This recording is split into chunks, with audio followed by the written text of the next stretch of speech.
Hello students, कैसे हैं आप लोग की स्टडी कैसी चल रही है? तो चलिए, आज मैं फिर आप लोग के लिए एक नया टॉपिक लेकर के आया हूं। बायोलॉजी सेक्शन का ये टॉपिक है और चैप्टर नंबर 9। आज हम लोग चैप्टर नंबर 9 डिस्कस करेंगे। आनुवांशिकता एवं जैव विकास जो आपका चैप्टर है उसको हम लोग डिस्कस करेंगे। उसके जितने भी इंपॉर्टेंट क्वेश्चन होंगे उसको मैं आप लोगों को बताऊंगा, कैसे लिखना है वो मैं बताऊंगा आप लोगों को। ओके, समय बिल्कुल भी कम है। अब आपको ज्यादा से ज्यादा रिवीजन करने की जरूरत है। ओके, तो चलिए मैं सबसे पहले ये जो चैप्टर है उसको थोड़ा सा मैं बता दूं कि इस चैप्टर में क्या क्या आपको पढ़ना है और कौन कौन सा इंपॉर्टेंट टॉपिक आपको पढ़ना है। तो जो चैप्टर है, चैप्टर नंबर 9 में आप देखेंगे, जो चैप्टर नंबर 9 है आपका, वो आनुवांशिकता एवं जैव विकास ये कहलाता है, हेरिडिटी एंड इवोल्यूशन। ये जो चैप्टर है आपका हेरिडिटी, इसका हिंदी होता है अनुवांशिकता। ओके, एंड जो जैव विकास, जिसको जैव विकास कहते हैं, वो होता है आपका, इसका इंग्लिश हो गया इवोल्यूशन। ओके, तो ये दोनों टॉपिक आपको पढ़ना है इसमें। और हेरिडिटी यानी कि आनुवंशिकता, इसके बारे में मैंने पहले भी जो एक कंप्लीट वस्तुनिष्ठ प्रश्न का जो वीडियो बनाया हूं, जो ऑलरेडी प्लेलिस्ट में है, उसमें देखेंगे। उसमें 30 क्वेश्चन है, 30 क्वेश्चन उसमें मैंने डाला है इस चैप्टर से। एक एक पॉइंट को मैंने उसमें लिया है, एक एक पॉइंट को एक्सप्लेन किया है वहां पे, उसको भी आप देखेंगे साथ में। तो आपको एक भी क्वेश्चन, ऐसा कोई भी क्वेश्चन नहीं है वो इस चैप्टर से जो कि आपका छूटेगा। कहीं ना कहीं से वो क्वेश्चन आपको बन ही जाएगा। और उसके साथ साथ जो कुछ लघु उत्तरीय प्रश्न है वो भी आप उससे बना सकते हैं, उसको अगर अच्छे से आप देखेंगे और समझेंगे तो। ओके, तो इस चैप्टर में मैं बता दूं, इस चैप्टर में दो पार्ट में है। एक है आपका हेरिडिटी और दूसरा है इवोल्यूशन। आनुवांशिकता है, दूसरा है जैव विकास। तो थोड़ा सा मैं बता दूं इसको कि आनुवांशिकता क्या होता है ना, कि आनुवांशिकता, जैसे कि मैंने पहले भी बताया है कि आनुवांशिकता जो है हेरिडिटी और वेरिएशन यानी कि भिन्नता, दोनों को मिला करके आनुवांशिकी एक सब्जेक्ट बनता है, बायोलॉजी का एक सेक्शन बनता है जिसको जेनेटिक्स बोलते हैं। और ये जेनेटिक्स का मतलब ही होता है कि जिसमें हम आनुवांशिकता और विभिन्नता के बारे में स्टडी करते हैं। ओके, जैसे कि जो एग्जाम्पल कुछ दिया हुआ है इसमें, एक एग्जाम्पल बहुत ही सिंपल और अच्छा एग्जाम्पल इसमें दिया हुआ है, चित्र 9.2 में आप देखेंगे, जिसमें है कि स्वतंत्र तथा जुड़े कर्ण पाली यानी कि ईयर लोब। ये जो ईयर लोब होता है, ये किसी किसी में देखेंगे आप, ये किसी किसी में जुड़ा हुआ होता है, किसी में स्वतंत्र होता है। तो ये भी आनुवंशिकता का एक उदाहरण है। और इसके साथ और भी बहुत सारी चीजें हैं, जैसे हेयर का स्टाइल है। सो हेयर किसी का कर्ली होता है, घुंघराला होता है, किसी का सीधा होता है। तो ये सभी पेरेंट्स से आते हैं, जितने भी पेरेंट्स होते हैं उनसे ट्रांसफर होकर के जो लक्षण आते हैं उसको कहा जाता है हेरिडिटी। ओके, तो इसमें जो इंपॉर्टेंट है आपको वो क्वेश्चन, कुछ क्वेश्चन मैं आपको इस चैप्टर से बता दूं। यहाँ पे जो इंपॉर्टेंट क्वेश्चन है, सबसे पहले तो आपको इस चैप्टर से रिलेटेड जितने भी क्वेश्चन आपको एनसीईआरटी में दिया हुआ है उसको टू द पॉइंट आपको आंसर बनाना है और लिखना है बुक से ही, क्योंकि सिंपल क्वेश्चन सीधा उठा करके आपके एग्जाम में आएगा, सीधा क्वेश्चन आएगा इससे। जैसे कि पेज नंबर 157 में जो प्रश्न दिया हुआ है, टेक्स्ट में दिया हुआ है, दो क्वेश्चन है। ओके, तो ये सारे क्वेश्चन, ये नहीं कि सिर्फ आपको एक्सरसाइज बनाना है, जितने भी क्वेश्चन यहाँ पे दिया हुआ है सभी को आपको कवर करना है। ओके, तो कुछ इंपॉर्टेंट जो पहले भी एग्जाम में आ चुका है और कुछ जो आने वाले हैं एग्जाम में आ सकते हैं, वो क्वेश्चन मैंने यहाँ पे बताया है। इसका पीडीएफ हर वीडियो में डिस्क्रिप्शन में आपको रहता है, वहां से पीडीएफ डाउनलोड कर लें, उसको अच्छे से बुक से उसका आंसर बना लें और उसको बार बार पढ़ें। ओके, तो चलिए शुरू करते हैं। ओके, और मैं बार बार ये बोलता हूँ कि ज़्यादा से ज़्यादा आप स्टूडेंट को शेयर करें वीडियो को, और सभी को बोलें सब्सक्राइब करने के लिए, क्योंकि सब अब कम समय तो बिल्कुल कम है, ज़्यादा से ज़्यादा पहुँचेगा तो कम समय में उन स्टूडेंट्स को, आपके फ्रेंड्स को, जितने भी जो साथ में पढ़ते हैं उन सभी को फ़ायदा होगा। ओके, तो उसको तो जल्दी से जल्दी करें, ज़्यादा से ज़्यादा शेयर करें आप। चलिए, तो कुछ क्वेश्चन मैं यहाँ पे आपको बताता हूँ। जैसे कि लघु उत्तरीय प्रश्न में आपके जो क्वेश्चन आ सकते हैं वो है आपका कि विभिन्नताओं के उत्पन्न होने से किसी स्पीसीज का अस्तित्व किस प्रकार बढ़ जाता है। तो इसको मैं थोड़ा सा बता दूं, अगर 2 नंबर में क्वेश्चन पूछेगा तो इसको 4 से 5 लाइन में आप लिखेंगे। विभिन्नताओं के उत्पन्न होने से, तो विभिन्नता क्या होती है, जो अंतर होता है, जैसे कि 2 पेरेंट्स हैं, मम्मी पापा हैं, ठीक है, और उनमें आप गौर करेंगे, अपने ही पेरेंट्स में, मम्मी पापा में देखेंगे और अपने आप को देखेंगे, तो देखेंगे कि क्या क्या चीज नहीं मिल रहा है उनसे, तो वो विभिन्नता हो गया, ठीक ना। हु बहू तो हम लोग नहीं होते हैं ना, हु बहू जो है कार्बन कॉपी नहीं होते हैं, यही कहलाता है लैंगिक जनन में अंतर, और इसी को कहते हैं विभिन्नता, वेरिएशन कहते हैं। और जो कैरेक्टर जो दिखाई देता है, जैसे कि अगर पापा का जो हेयर स्टाइल है अगर सीधा है, तो अगर बच्चे में भी सीधा हो गया तो वो हो गया आनुवांशिकी, वो हेरिडिटी हो गया। ओके, रंग जो है, स्किन का जो रंग है, गोरा है, काला है, श्यामला है, जो भी है, तो जो रंग ट्रांसफर होता है वो भी आनुवांशिकता है। कुछ लक्षण होते हैं जो कि आप खुद फील करेंगे, तो ये आनुवांशिकता हो गया। और जो अंतर आ रहा है उसको विभिन्नता कहते हैं। तो यहाँ क्वेश्चन कह रहा है कि स्पीसीज का अस्तित्व किस प्रकार बढ़ जाता है। तो स्पीसीज का अस्तित्व इसलिए बढ़ता है क्योंकि अगर सभी में एक ही प्रकार के विभिन्नता पाए जाएंगे तो पूरे स्पीसीज जो है, अगर कोई भी किसी भी प्रकार का अगर चेंजेस आता है एनवायरमेंट में, तो एक ही बार वो अस्तित्व जो है खत्म होने की चांसेस रहते हैं, जैसे कि डायनासोर के केस में हुआ। ओके, तो उस समय तो पता जो भी हुआ, लेकिन कोई भी ऐसा डायनासोर नहीं था जो सरवाइव कर सका उस कंडीशन को, और वो सारे के सारे एक्सटिंक्ट हो गए, विलुप्त हो गए, ठीक ना। तो इसको इस प्रकार से लिखना है, 4 से 5 लाइन में लिखना है। और नेक्स्ट क्वेश्चन है, मेंडल के प्रयोगों द्वारा कैसे पता चला कि लक्षण प्रभावी अथवा अप्रभावी होते हैं। तो मेंडल का क्वेश्चन आता है आपको 1 नंबर में भी पूछेगा, 2 नंबर में भी पूछेगा, और हो सकता है तो दीर्घोत्तरीय प्रश्न में भी पूरे प्रयोग को लिख सकता है, एकल संकरण और द्विसंकरण का। तो इसमें है कि प्रयोग द्वारा कैसे पता चला कि लक्षण प्रभावी अथवा अप्रभावी होते हैं। तो इसको मैं बता दूं, यहाँ पे आपको एक जो बुक में दिया हुआ है उसको एक्सप्लेन करना है। जैसे कि 2 पौधे मेंडल लिए थे, एक लंबा पौधा लिया था उन्होंने और दूसरा बौना पौधा लिया था।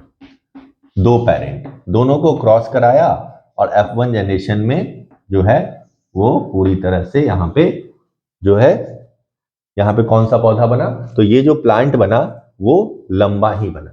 तो यहाँ पे कहा गया कि एक लक्षण जो है वो प्रभावी है, यानी कि कैपिटल टी वाला स्मॉल टी वाले लक्षण को ढक दिया, ठीक ना। तो ये पहले में। दूसरे में जब इन्होंने सेल्फ क्रॉस यहाँ पे कराया, तो यहाँ पे क्या हुआ, सेल्फ क्रॉस में कैपिटल टी स्मॉल टी दोनों को आपस में क्रॉस करा दिया, तो इससे जो पौधे जन्म लिए उसमें कैपिटल टी वाला, कैपिटल टी स्मॉल टी वाला, कैपिटल टी स्मॉल टी वाला, स्मॉल टी वाला, 4 पौधे यहाँ पे आए, जिसका रेशियो 3:1 निकला।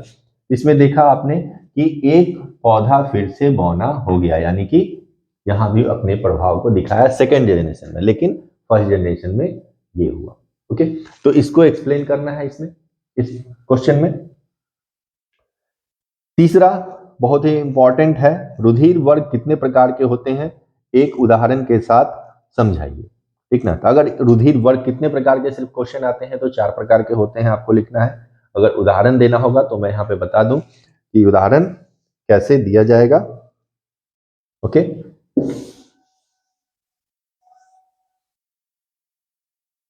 देखिए, तो आपके बुक में पेज नंबर 161, एनसीईआरटी के पेज नंबर 161 में जो क्वेश्चन है, क्वेश्चन नंबर 3, वहां पे एक क्वेश्चन भी है जो कि इसका उदाहरण होगा। तो सबसे पहले मैं बता दूं कि रुधिर वर्ग यानी कि ब्लड ग्रुप जो होता है, ब्लड ग्रुप वो आपका 4 प्रकार का होता है, ये याद रखिएगा, 4 प्रकार का, ए बी, ए बी और ओ, ये 4 प्रकार के ब्लड ग्रुप होते हैं, ठीक ना। तो ये 4 प्रकार हो गए, ये आपको याद रखना है, ए बी एंड ओ, ठीक। अब उदाहरण, तो उदाहरण आपके बुक में जो क्वेश्चन नंबर 3 दिया हुआ है, पेज नंबर 161 में, 161 पेज नंबर में जो दिया हुआ है वह एक उदाहरण होगा। तो इस क्वेश्चन को मैं बता देता हूं तो आपको समझ में आ जाएगा, ठीक ना। उससे पहले मैं यहाँ पे एक चीज बता दूं कि कौन सा एलील किसमें होता है। तो अगर किसी का ब्लड ग्रुप ए है तो उसके अंदर जो एलील होगा वो आई यानी कि जीन जो होगा वो आई ए वाला हो सकता है या आई ए या आई ओ वाला हो सकता है। दोनों में से कोई भी एलील रहेगा तो ब्लड ग्रुप क्या होगा, यहाँ पे ए ही होगा। ठीक ना, इसको देखेंगे समझेंगे अच्छे से, तो वहां भी ब्लड ग्रुप ए होगा। दूसरा आई बी, जिस तरह अभी से पहले जो मैंने बताया, हो सकता है आई बी, तो पेयर में जो जीन होते हैं वो हमेशा पेयर में रहेंगे। जैसे कैपिटल टी मेंडल ने कैसे लिया, उसी तरह ब्लड ग्रुप यानी कि लंबे पौधे के लिए ये लिया, उसी तरह ब्लड ग्रुप ए के लिए जो जीन लिया, जो एलील लिया, वो आई ए बी करके ऐसे लिया गया। ठीक ना, तो यहाँ पे आई बी या आई ओ भी रहेगा तो उस कंडीशन में ब्लड ग्रुप बी कहलाएगा। ओके, दूसरा आई ए और आई बी रहेगा अगर, तो ब्लड ग्रुप ए बी होगा। ओके, अब ओ, तो ओ के लिए आई ओ और आई ओ होना चाहिए, तभी ब्लड ग्रुप ओ होगा। तो ये कंडीशन बनते हैं, यहाँ पे ये कंडीशन बनते हैं, इस कंडीशन में ब्लड ग्रुप ए बी और ओ होगा। ओके, अब देखेंगे इसमें सभी में एंटीजन होता है, ए में, बी में, ए बी में, लेकिन इसमें नहीं होता है, ओ में नहीं होता है। इसलिए ओ ब्लड ग्रुप वाला किसी को भी ब्लड दे सकता है, लेकिन लेगा किससे, सिर्फ ओ से ही लेगा। तो ओ ब्लड ग्रुप वाला किसी को भी ब्लड दे सकता है। ठीक ना, ए बी वाला किसी का भी ब्लड ले सकता है। ठीक, तो ये रेसिपिएंट कहलाता है, यूनिवर्सल रेसिपिएंट, ये यूनिवर्सल डोनर कहलाता है। ओके, क्योंकि इसमें एंटीजन नहीं होता है। ठीक, तो ये हो गया, ये भी समझ में आ गया आपको। अब जो क्वेश्चन है उस क्वेश्चन को मैं समझाता हूं यहां पे।